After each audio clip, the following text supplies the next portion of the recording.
Brazil বা Argentina নয়, সবার আগ্রহের কেন্দ্রবিন্দুতে বাংলাদেশের টিকটকে ঘিরে উন্মাদনা দেশের কোটি ফুটবল ভক্তের, যে কারণে 18,000 টিকিট ছাড়ার 7 দিনের মাঝে হয়ে গেছে শেষ।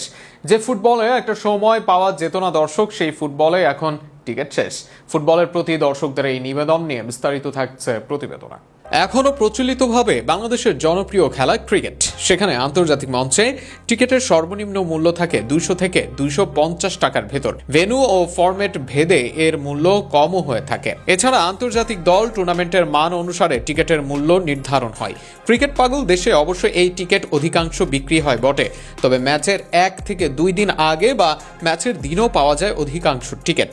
সেখানে প্রচলিত দর্শকদের মাঝে হারিয়ে যাওয়া ফুটবলে এবার টিকিটের মূল্য নির্ধারিত হয়েছিল সর্বনিম্ন 400 টাকা। হামজা শ্রমিকদের ম্যাচ দেখার জন্য অনলাইনে দেওয়া হয়েছিল টিকিট। ট্রিক ফি নামক ওয়েবসাইটও খোলা হয়েছিল এই টিকিট বিক্রির জন্য, তবে সে ওয়েবসাইটে 7 দিনেই শেষ সব টিকিট নিয়ে দর্শকদের ছিল বাড়তি আগ্রহ, যে কারণে টিকিট পাওয়া ছিল সোনার হরিণ। বিশেষ করে ওয়েবসাইটে ছিল মাত্রাতিরিক্ত ভিড়, যে ভিড় সামলাতে ব্যর্থ হয় তারা, যে কারণে একটা টিকিট কাটতে ঘন্টার পর ঘন্টা অপেক্ষা করতে হয়েছে অনেকে এতক্ষণ অপেক্ষা করেও পাননি কাঙ্ক্ষিত টিকিটটি। এর মাঝে আনুষ্ঠানিকভাবে ঘোষণা দেওয়া হলো শেষ হয়ে গেছে সব টিকিট।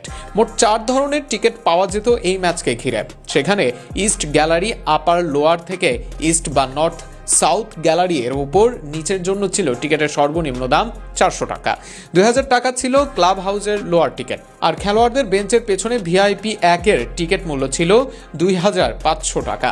3000 টাকা ছিল স্কাই ভিউ এর টিকিটের দাম। ভিআইপি রেড বক্সের টিকিটের দাম ছিল সর্বোচ্চ 4000 টাকা। এইসব ধরনের টিকিট আর নেই দর্শকদের ক্রয়ের মধ্যে। ইস্ট গ্যালারি লোয়ার থেকে ভিআইপি শেষ সব ধরনের টিকিট। জাতীয় স্টেডিয়ামের ধারণ ক্ষমতা 18,000, সেই 18,000 টিকিটের মাঝে হয়ে গেছে বিক্রি। ফুটবলের উন্মাদনা যেন একেই বলে, যে জাতি আর্জেন্টিনা, ব্রাজিল বা ইউরোপিয়ান ফুটবল নিয়ে মেতে থাকতো, তারা এবার দেখালো দেশের ফুটবলের প্রতি টান। ফুটবলটা মানুষের আবেগে, সেখানে অল্প একটু কিছু যে তাদেরকে দেশের প্রতি কতটা নিবেদিত করতে পারে, সেটারই প্রমাণ মিলল এই টিকিটের ঘটনায়। দেশের ফুটবল এগিয়ে যাক এভাবে, এটাই চাওয়া সবার।